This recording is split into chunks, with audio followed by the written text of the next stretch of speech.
भंडाऱ्याची उधळण म्हणजे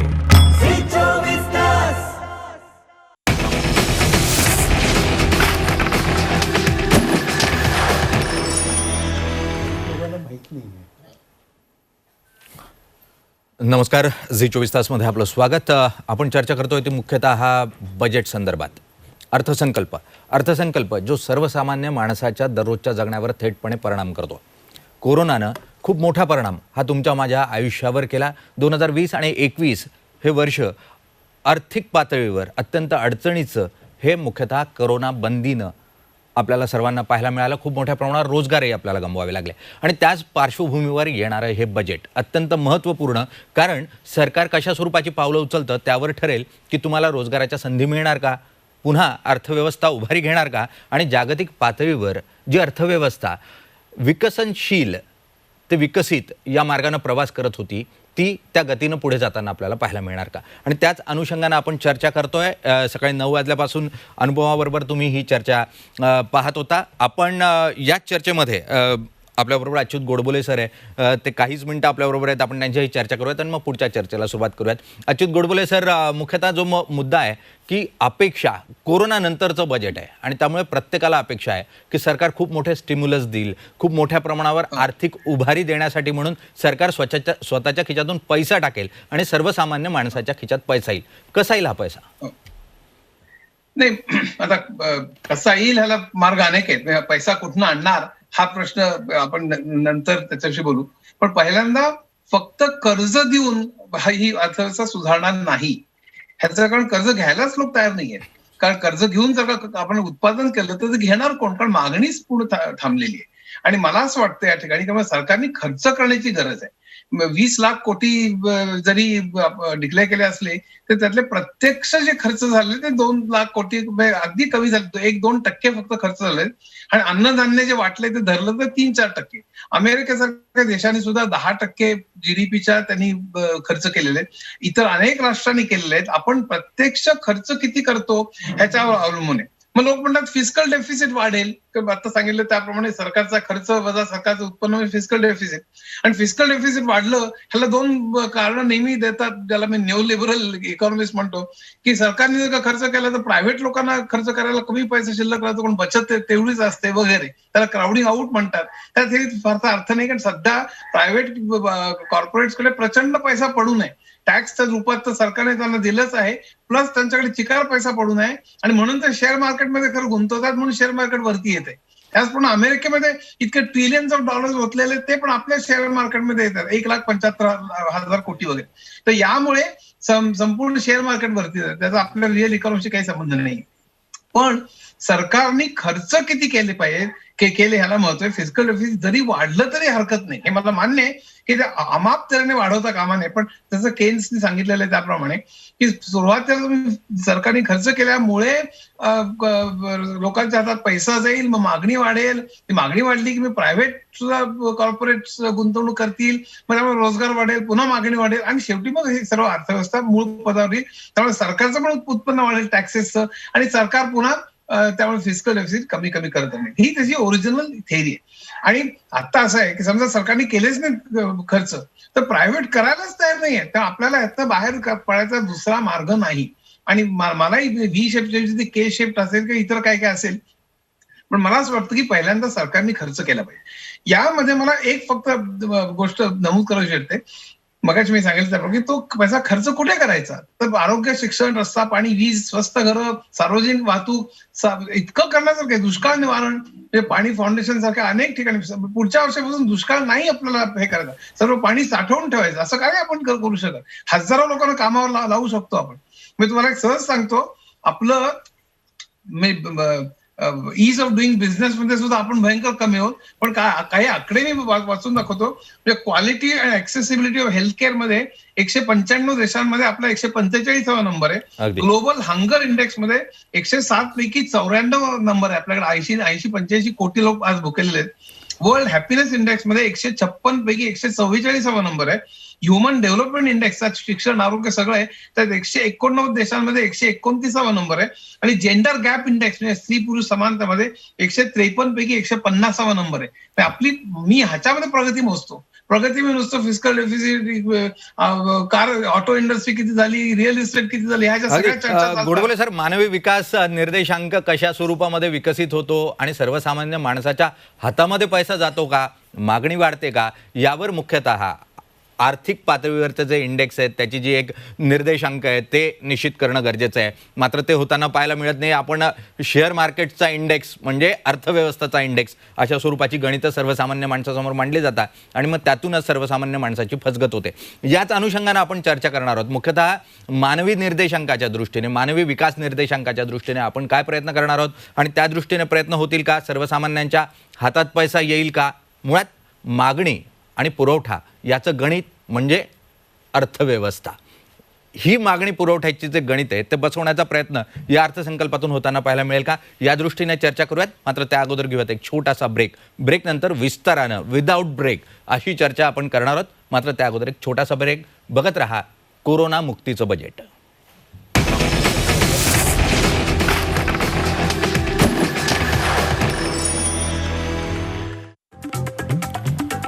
झी 24 तासमध्ये आपलं पुन्हा एकदा स्वागत. Corona मुक्तीचं budget.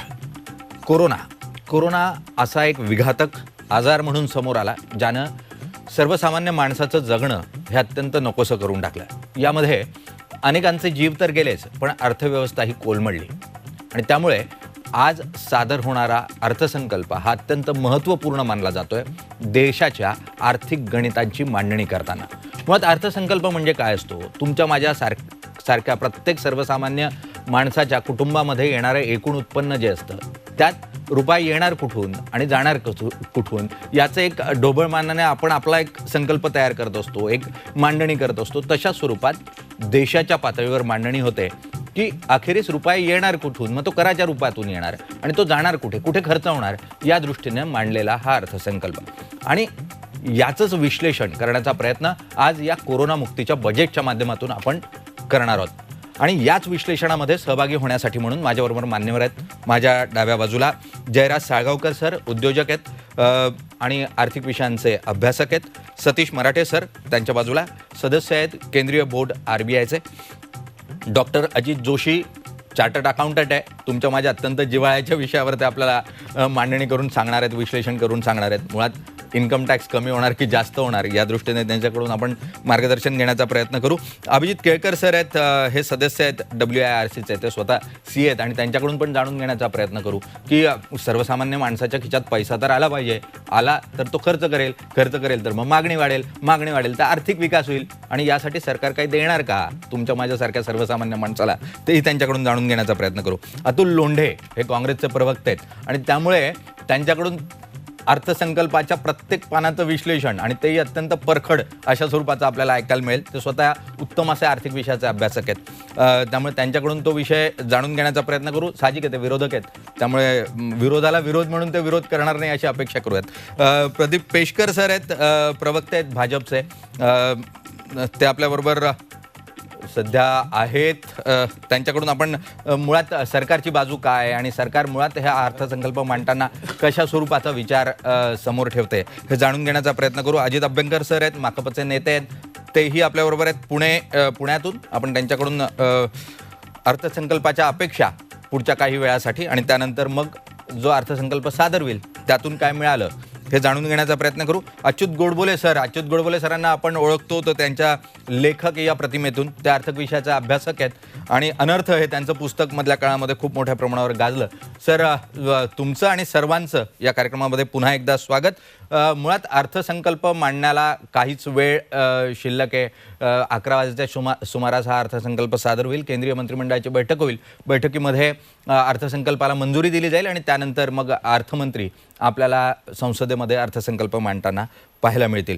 आपण मुळात चर्चा करत होतो ती जर स्टिम्युलस द्यायची असतील, सर्वसामान्यांच्या खिच्यामध्ये पैसा द्यायचा असेल तर पैसा येणार कुठून. कारण सातत्यानं वेगवेगळ्या सेक्टर्सवर जर नजर टाकली तर ते निगेटिव्ह पाहायला मिळतात. त्यात कोणत्याही स्वरूपाचा खूप मोठा विकसित असा भाग जो आहे तो बघायला मिळते. इंडस्ट्रीयल सेक्टरची जर आपण गोष्ट केली तर इंडस्ट्रीयल सेक्टरमध्ये साधारण 9% आपल्याला डिक्लाईन दिसतंय. मार्केट खूप मोठ्या प्रमाणावर या ठिकाणी उत्पादन कमी झालेलं आहे. सर्व्हिस सेक्टर जे अत्यंत महत्त्वाचं आहे, साधारण इकॉनॉमीच्या 52 ते 53% कॉन्ट्रीब्युशन ज्या सेक्टरमधून येतं तिथेही साधारण 8-8.5% निगेटिव्ह ग्रोथ आपल्याला पाहायला मिळते. आणि या परिस्थितीमध्ये अखेरीस पैसा येणार कुठून या दृष्टीने आपण चर्चा करणार आहोत. मी जयराज साळगाव सरांकडे जातो आणि त्यानंतर अच्युत गोडबोलेंकडे जाऊ.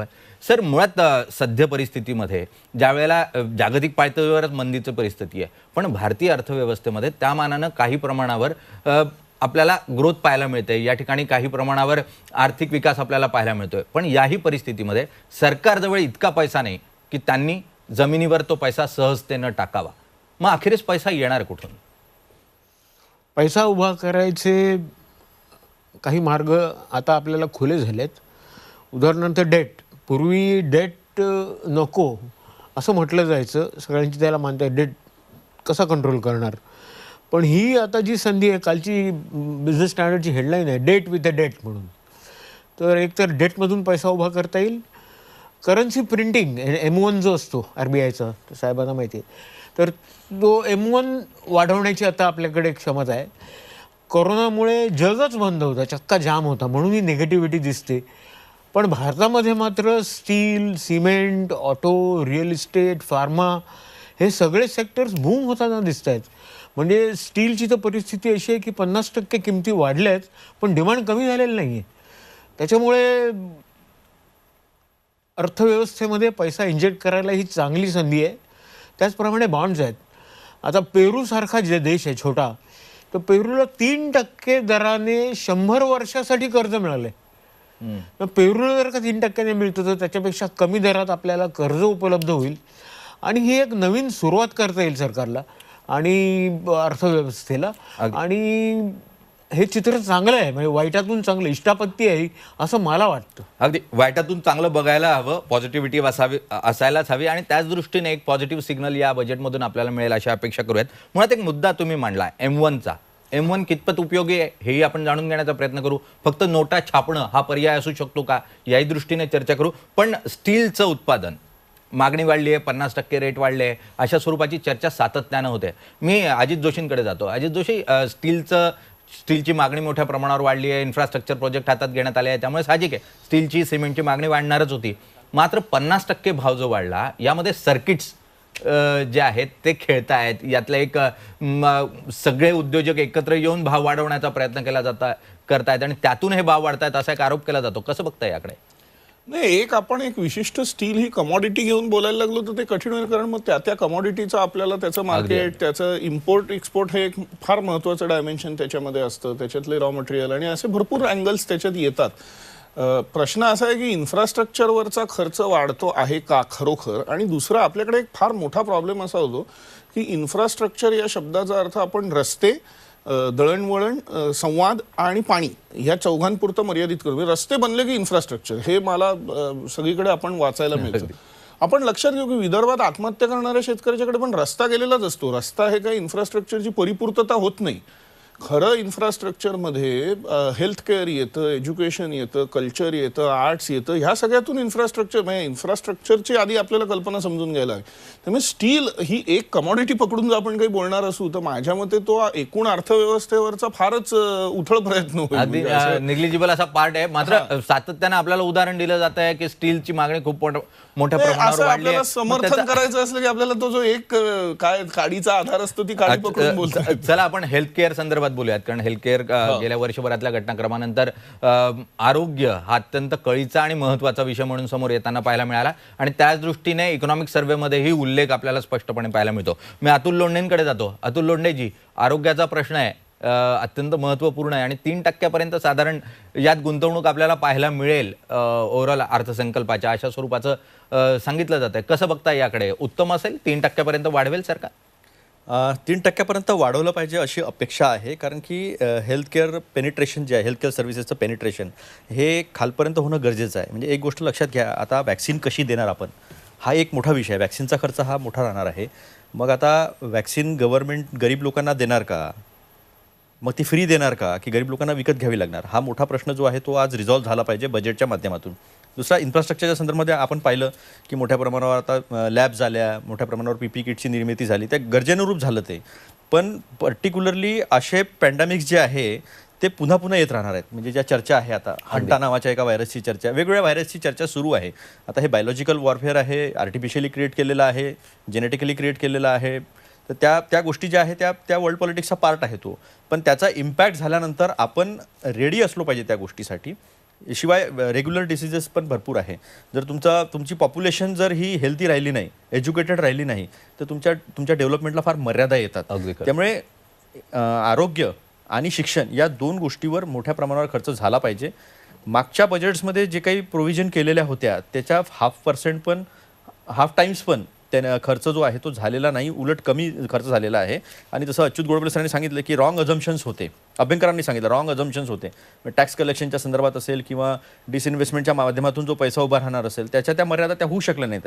त्या टार्गेट किती ठेवले तुम्ही, 95% पर्यंत तुम्ही रिअलाइज नाही करू शकले ते टार्गेट. त्यामुळे त्याचा परिणाम सगळा ह्या योजनांवर झालेला आहे. त्यामुळे आता डेडिकेटेड आपल्याला तो खर्च नुसता बजेटमध्ये प्रोव्हिजनच नाही करावं लागणार, तर त्याची आपल्याला तशी सोयसुद्धा करावी लागणार आहे. आणि वॅक्सिन एवढ्या मोठ्या प्रमाणावर देणं आणि हर्ड इम्युनिटीच्या नावावर ते मारून देणं, याच्यामध्ये आपण काय काढतो हा अतिशय महत्त्वाचा मुद्दा जो आहे तो आजच्या बजेटमध्ये राहणार आहे. अगदी अतिल लोंढेजी, एकीकडे आरोग्याचा प्रश्न आणि त्यातून निर्माण झालेले जे प्रश्न आहेत ते तर आवासून उभेच आहेत, त्यावर गुंतवणूक करावीच लागणार आहे. पण दुसरीकडे शेजारील राष्ट्राकडून ज्या स्वरूपाचं एक दबाव तंत्राचं वातावरण केलं जातं आहे, एक असुरक्षेचं वातावरण तयार केलं जातं आहे, त्यावरही गुंतवणूक करणं अपेक्षित आहे. त्यामुळे सरकारला अंतर्गत दबाव तर आहेच आरोग्याच्या प्रश्नांवरून, पण बाह्य दबावही खूप मोठ्या प्रमाणावर, आणि त्यामुळे कसरत आहे सरकारसमोरची. एकच मिनिट फक्त अगदी interrupt करतो.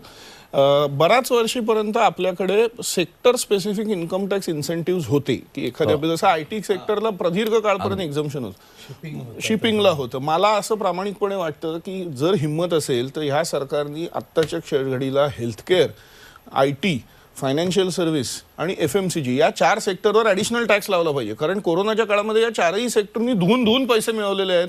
मग ती हॉस्पिटल्स असतील, फार्मास्युटिकल कंपनीज असतील, FMCG कंपनीज असतील, आणि IT आणि फायनान्शियल सर्व्हिस सेक्टरमध्ये सुद्धा वर्क फ्रॉम होम कल्चरमुळे मोठ्या प्रमाणावर ह्या 4ही सेक्टरनी उत्तम परफॉर्म केलेलं आहे. तर त्यांना थोडा 5-7% जास्त टॅक्स जरी लावला तर सरकारला मोठ्या प्रमाणात उत्पन्न होऊ शकेल, आणि त्याने काही त्या कंपन्या बंद पडतील आणि त्यांच्या उद्योगावर परिणाम होईल असं होत नाही. कोविड सेस पण लावता येईल.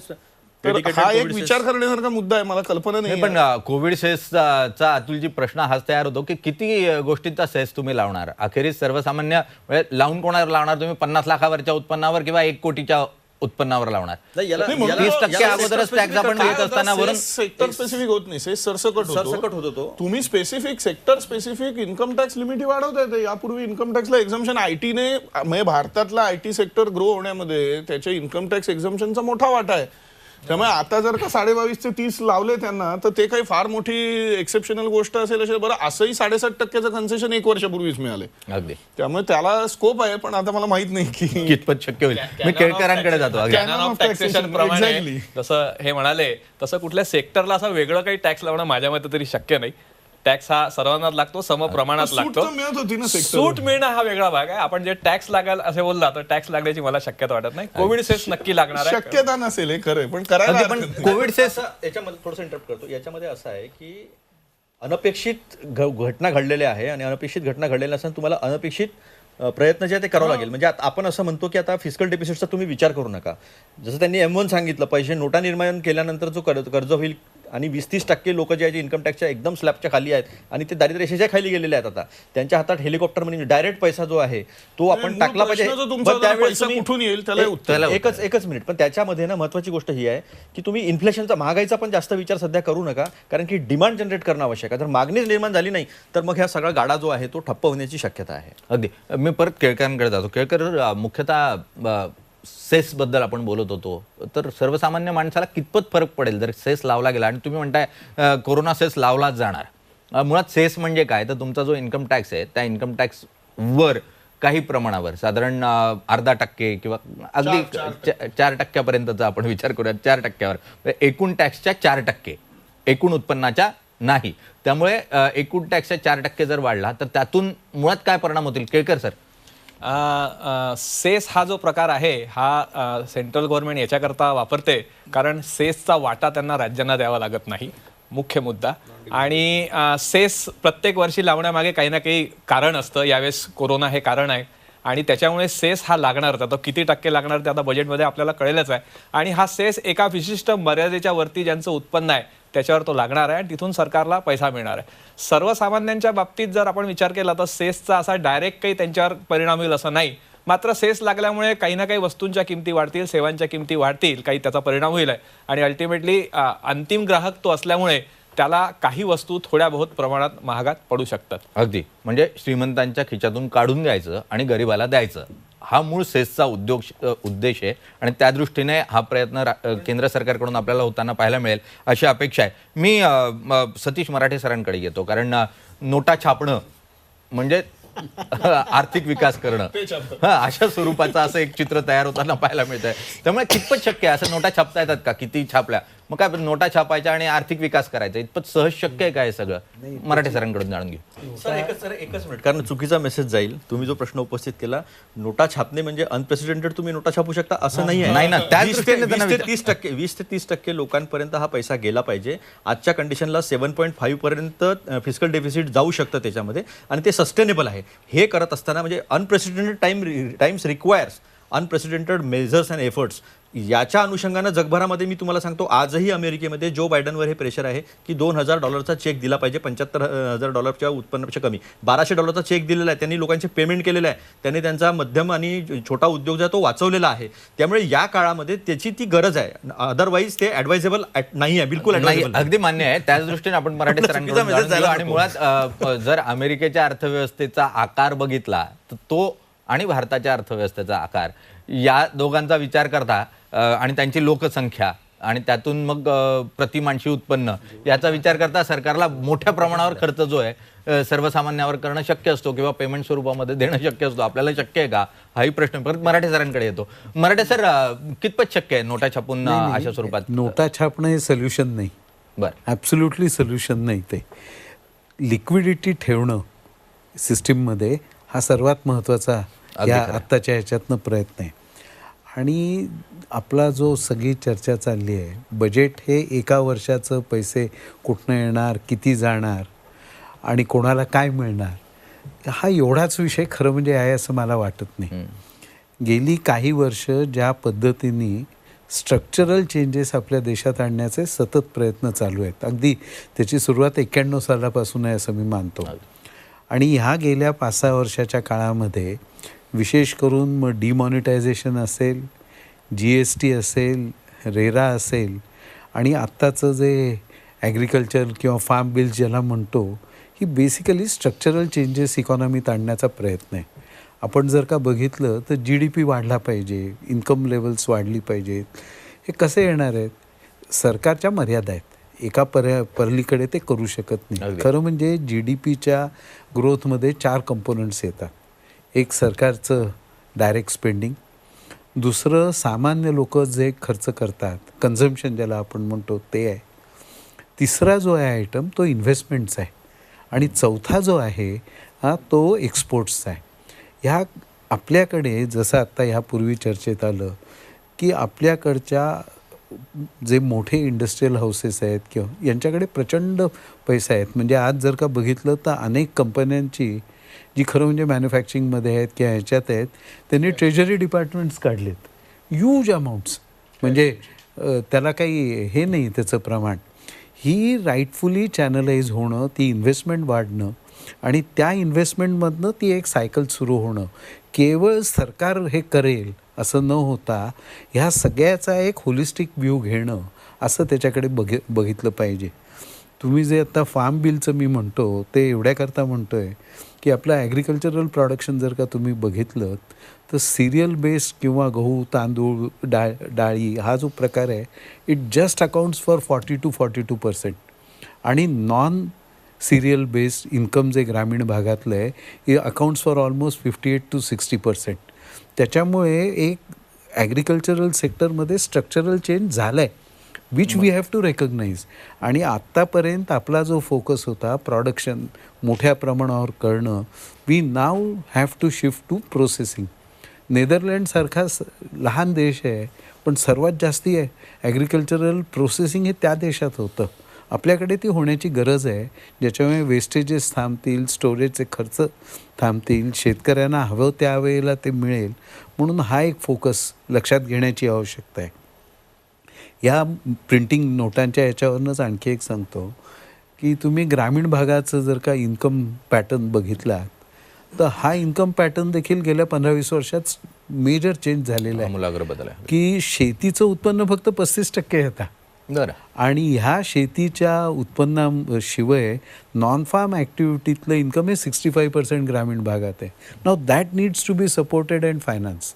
लिक्विडिटी जी मी म्हटलं ती त्याला क्रेडिट उपलब्ध करून देणं, त्यांना सर्व्हिसेस उपलब्ध करून देणं, ह्याच्यावरती फोकसची खरं म्हणजे गरज आहे. नुसतं नोटा छापून पैसे देऊन हा होणार नाही.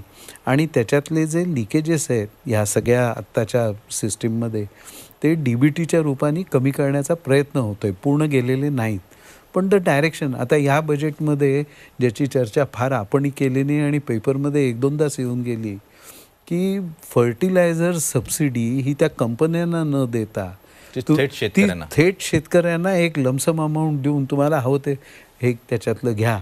नाव that will be a major structural change. असे जे आहेत is going to be the solution. अगदी. मराठे सरांनी अत्यंत महत्त्वाचा मुद्दा मांडला, तो म्हणजे ग्रामीण भागामध्ये लिक्विडिटी. लिक्विडिटी म्हणजे काय, मुळात सर्वसामान्य प्रेक्षकाला कळावं म्हणून लिक्विडिटी म्हणजे काय, तर तुमच्या आमच्या हातामध्ये जास्तीत जास्त पैसा खेळावा या दृष्टीनं सरकार जे प्रयत्न करतं. मुळात RBI आपल्या पॉलिसीच्या माध्यमातून, क्वार्टरली पॉलिसीच्या माध्यमातून CRR आणि रिव्हर्स रेपो रेटिंग या माध्यमातून मुख्यतः लिक्विडिटी वाढवण्याचा प्रयत्न करत असतं. मात्र सरकार थेट करामध्ये कमी करून किंवा वेगवेगळ्या योजनांमध्ये जास्तीत जास्त गुंतवणूक करून, रोजगार उपलब्ध करून लिक्विडिटी आणण्याचा, म्हणजे तुमच्या हातात पैसा खेळवण्याचा प्रयत्न करते.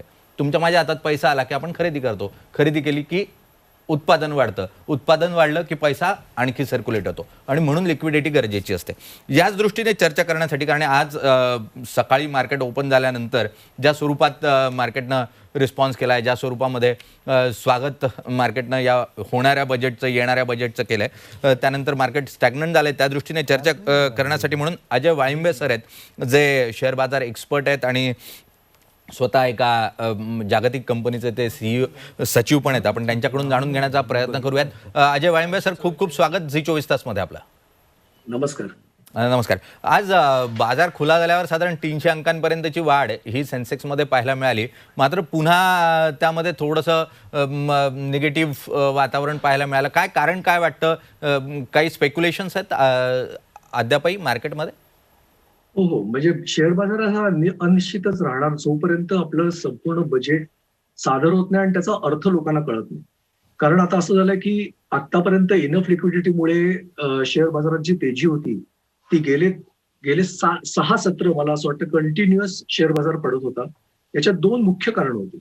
एक म्हणजे सगळ्यांना अशी एक भीती वाटते की एक कोविडमुळे जो सेस लागण्याची शक्यता आहे ती आता कुठल्या, म्हणजे केवळ अल्ट्रा रिच क्लासला की श्रीमंत लोकांना की मध्यमवर्गीयापासून सरसकट सगळ्यांना तो सेस लागतोय, ही एक भीती आहे. आणि दुसरी महत्वाची गोष्ट म्हणजे मगाशी तुम्ही जे बोलत होतात की त्यामध्ये डिमांड. आता असं आहे की आपण म्हणजे लॉकडाऊन संपला, सगळं काही आलबेल होतंय अशी आपल्याला परिस्थिती वाटतेय. पण यावेळची जी रिकव्हरी आहे ना निलेश, ती के टाईप, म्हणजे आपण व्ही शेप रिकव्हरी म्हणतो, W शेप रिकव्हरी म्हणतो.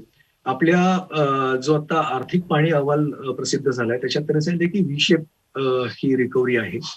व्ही शेप रिकव्हरी म्हणजे काय, तर एक मार्केट प्रचंड किंवा कुठलाही जे आपलं डिप्रेशन आलं त्यानंतर मी सडनली पुन्हा जोरात वर जाणार, दॅट इज व्ही शेप. म्हणजे इंग्रजी अक्षर जे व्ही आहे त्याप्रमाणे मी आलो, खाली आलो आणि पटकन वर गेलो. तसंच W आहे, U आहे असं आपण म्हणतो. पण के शेप रिकव्हरी हा वेगळा प्रकार आहे आणि ती टर्मिनॉलॉजी पण नवीन आहे. ती 2020 मध्ये अमेरिकेमध्ये आली. के शेप रिकव्हरी अर्थ असा होतो की काही इकॉनॉमीमध्ये काही सेक्टर चांगला परफॉर्म करतील आणि काही सेक्टर वाईट परफॉर्म करतील. तर काही चांगला परफॉर्म करतील त्याच्यात आपल्याला असं वाटतं की कन्झम्पशन कदाचित वर जाऊ शकतं किंवा एखादा दुसरा जो सेक्टर ज्याच्यामध्ये पटकन डिमांड स्पर्ट होईल आणि त्यामुळे ती इकॉनॉमी रिवाईव्ह होऊ शकेल. पण काही सेक्टर जे आहेत, उदाहरणार्थ ट्रॅव्हल सेक्टर जो आहे किंवा हॉटेल टुरिझमचा आहे, हे सगळे सेक्टर्स कदाचित खाली राहण्याची शक्यता आहे. त्यामुळे के शेप रिकव्हरी तुम्हाला मिक्स सिग्नल्स देत असतो. तर केशप रिकव्हरीच्या ह्या भीतीमुळे सुद्धा मार्केट थोडं संभ्रमात आहे. त्यामुळे मला असं वाटतं की शेअर बाजाराचा आता आजची जी पडझड आहे, किंवा मी तर म्हणतो कुठलाही गुंतवणूकदाराने खरं 7-8 दिवस, कारण बजेटचा इम्पॅक्ट समजायला पण थोडा वेळ लागतो, तर 7-8 दिवस तरी द्यायला पाहिजेत की एक्झॅक्टली इम्पॅक्ट काय आहे. अगदी. आणि अजय एक वाईनबेजी, महत्त्वाची मुख्यतः कॉर्पोरेट गोष्ट- टॅक्स संदर्भात, कारण आपण शेअर बाजारात वर नजर टाकली, तुम्ही एका जागतिक अशा कंपनीचे सचिव म्हणून पण काम करता. मुळात कॉर्पोरेट टॅक्समध्ये गेल्या काळामध्ये मोठ्या प्रमाणावर सूट देण्याचा प्रयत्न हा सरकारने वेळोवेळी केला, अगदी बजेटमध्येही आणि बजेटच्या नंतरही तो होताना पाहायला मिळाला. यावेळेला कॉर्पोरेट टॅक्स वाढेल अशी शक्यता वाटते?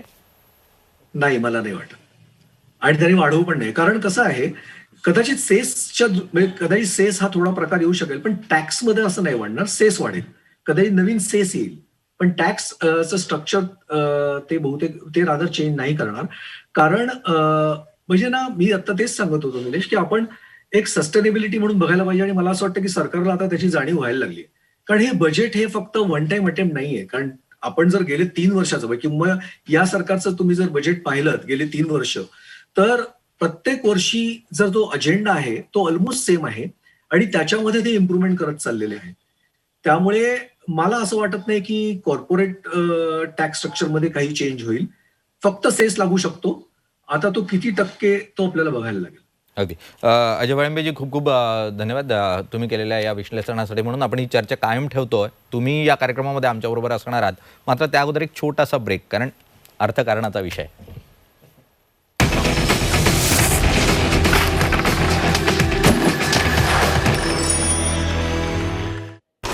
लाल मातीतली कुस्ती म्हणजे